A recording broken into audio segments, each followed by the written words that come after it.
முற்பிறப்பு, இப்பிறப்பு, அடுத்த பிறப்பு என 3 ஜென்மங்களைப் பற்றி தெரிவிப்பது ஜோதிட சாஸ்திரமாகும்.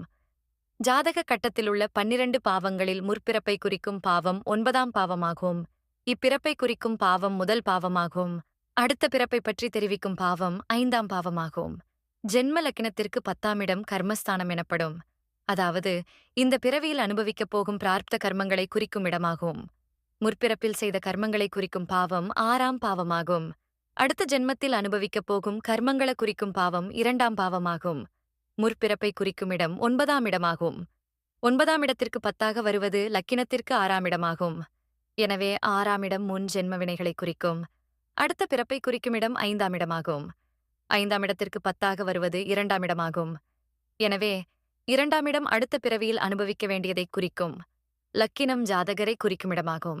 லக்கினத்திற்கு 9ஆம் இடம் ஜாதகருடைய தந்தையை குறிக்கும் இடமாகும். 9ற்கு 9ஆம் இடமான 5ஆம் பாவம் தந்தைக்கு தந்தையான பாட்டனாரை குறிக்கும் இடமாகும். தெய்வ வழிபாட்டை குறிக்கும் இடம் 9ஆம் இடமாகும். அதாவது ஜாதகர் இப்பிறப்பில் தன்னிச்சையாக செய்யும் தெய்வ வழிபாட்டை குறிக்கும் இடம் 9ஆம் இடமாகும். எனவே 9ஆம் இடம் ஜாதகரின் இஷ்ட தெய்வம் அல்லது உபாசனா தெய்வத்தை குறிக்குமிடமாக கருதப்படுகிறது. ஜாதகரின் தகப்பனை குறிக்கும் இடம் 9ஆம் இடமாகும். எனவே தகப்பன் தெய்வத்திற்கு சமமானவனாவான். தகப்பன் வழிபட்ட தெய்வத்தை குறிக்கும் இடம் 9ற்கு 9ஆம் இடமான 5ஆம் இடமாகும். எனவே 5ஆம் இடம் குல தெய்வத்தை குறிக்கும் இடமாக கருதப்படுகிறது. தந்தைக்கு தந்தையான பாட்டனாரை குறிக்கும் இடமாகவும் 5ஆம் இடம் வருவதால் பாட்டனாரும் தெய்வத்திற்கு சமமானவராவார். இதன் அடிப்படையில் பார்க்கும்போது 5ஆம் இடம் பித்ரு வழிபாட்டை குறிக்கும் இடமாகவும் அமைகிறது. கர்மத்தால் வந்தது தர்மத்தால் போகும் என்பது சான்றோர் வாக்கு. மேலும் ஒரு குறிப்பிட்ட பாவத்திற்கு 12வதாக அமையும் பாவம் அந்த குறிப்பிட்ட பாவத்திற்கு எதிராக செயல்படும் அல்லது அந்த குறிப்பிட்ட பாவத்தை அழிக்கும் என்பது ஜோதிட விதியாகும். இதன்படி பூர்வ ஜென்ம கர்மத்தை குறிக்கும் பாவமான 6ஆம் பாவத்தை அழிக்க வேண்டுமானால் அதற்கு 12வதாக வரும் 5ஆம் பாவம் குறிக்கும் குல தெய்வ வழிபாடு மற்றும் பித்ரு வழிபாடுகளை தவறாமல் செய்து வர வேண்டும். இவ்வாறு செய்து வந்தால் முன் ஜென்ம வினைகளால் நமக்கு வரும் பிரச்சினைகளிலிருந்தும் இடையூறுகளிலிருந்தும் நாம் விடுபடலாம். இந்த ஜென்மத்தில் நாம் செய்யும் கர்மங்களை குறிக்கும் பாவம் 10ஆம் பாவமாகும்.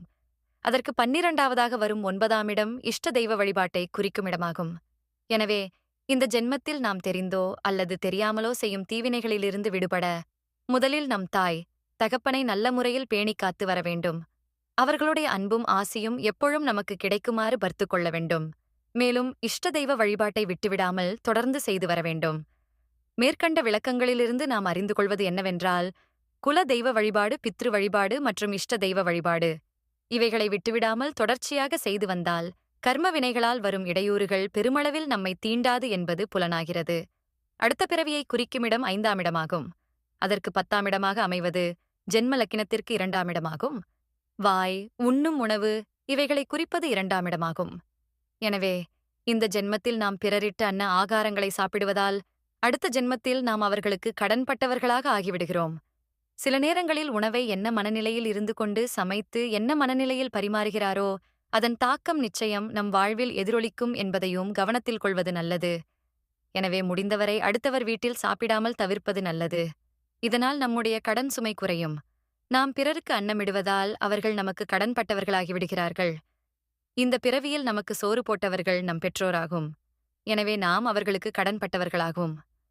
இதன் அடிப்படையிலேயே பித்ரு வழிபாட்டில் சோற்றுப் பிண்டம் வைக்கப்படுகிறது.